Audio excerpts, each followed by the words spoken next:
Bishop Wooden, a man whose voice carries weight in spiritual and social circles, made a powerful public declaration that he would not be manipulated by anyone. What seemed like a bold statement on the surface turned out to be the result of months of tension, hidden power struggles, and behind-the-scenes conflicts that few outside his inner circle had ever witnessed. For years, Bishop Wooden had been known not just as a pastor but as a figure of authority, a man respected for his commitment to faith, community outreach, and spiritual guidance. His words have inspired thousands, and his leadership has shaped the culture of his congregation. Yet with great influence often comes pressure, and insiders now reveal that for quite some time, he had been noticing troubling signs within his organization, attempts by certain individuals to steer decisions, control messaging, and quietly influence financial and administrative choices. These weren't just disagreements about direction or policy,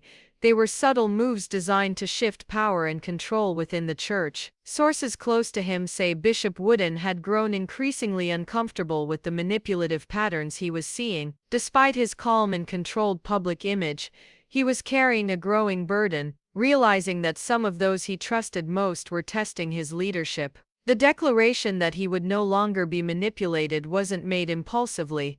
It came after months of reflection, observation, and private confrontation. Those who know him best say the final straw came after a particularly tense leadership meeting, where a few members allegedly presented proposals that appeared routine but carried hidden motives. These proposals, if accepted, would have redistributed authority in ways that weakened the bishop's oversight. Bishop Wooden, recognizing the intentions behind the polite language, stopped the discussion cold. According to witnesses, he spoke firmly yet respectfully, warning that underhanded tactics and secret agendas would have no place in the church. A recording from that meeting reportedly circulated soon after, showing Bishop Wooden calmly exposing manipulation attempts and insisting on integrity, transparency, and truth. His composure struck a chord with many, but it also exposed the deep cracks that had been forming for months. While the bishop's statement earned widespread respect from the congregation, it also drew attention to the power struggles lurking beneath the surface. Some insiders say the issue wasn't merely about policy or leadership style,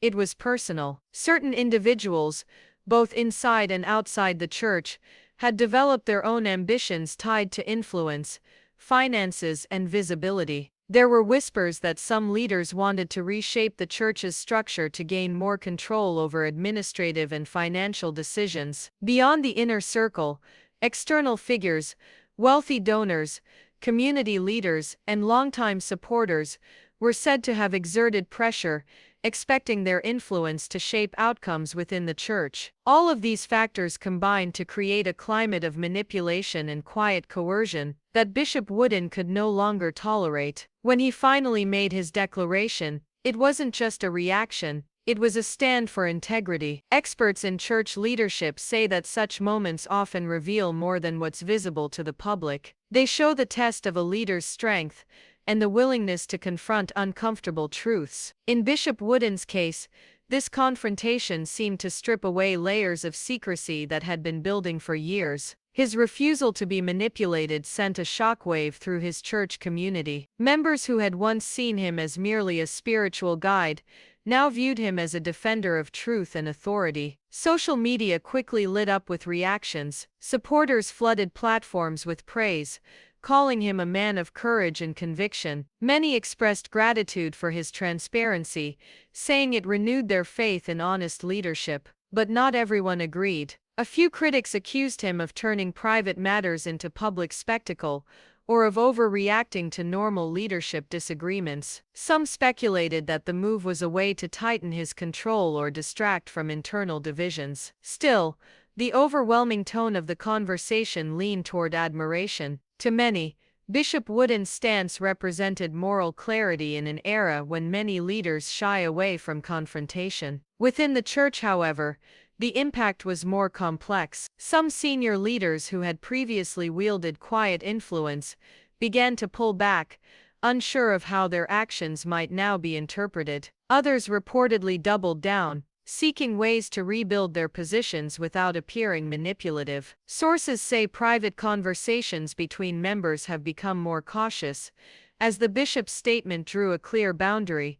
Any attempts to undermine transparency or authority would be directly addressed. Leadership experts note that this kind of public confrontation can serve as both a cleansing and a dividing force. It purges dishonesty, but it can also ignite resentment among those who feel exposed. In Bishop Wooden's case, insiders describe an atmosphere of both relief and tension, a sense that change was necessary, yet also unpredictable. Beyond the church walls, community leaders and religious commentators have been paying close attention. Many believe this moment could set a precedent for other faith-based institutions, showing that integrity and accountability must outweigh political maneuvering or personal gain. By publicly rejecting manipulation, Bishop Wooden may have initiated a broader cultural shift, urging leaders everywhere to stand firm in their values. Still, the situation remains delicate. Insiders suggest that while the bishop's declaration gained immediate respect,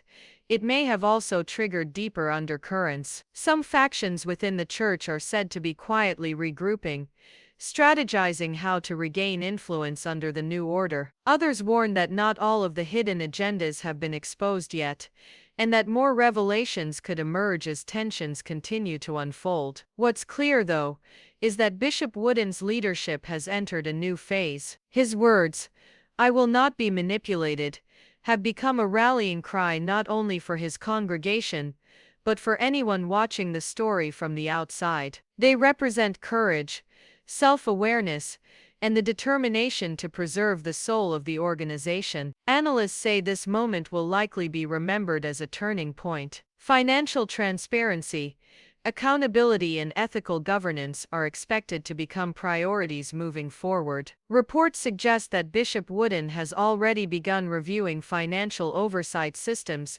to ensure that no individual or group can exploit them for personal benefit. These actions could transform how the church operates, possibly inspiring similar reforms across other ministries. Yet this journey isn't without cost.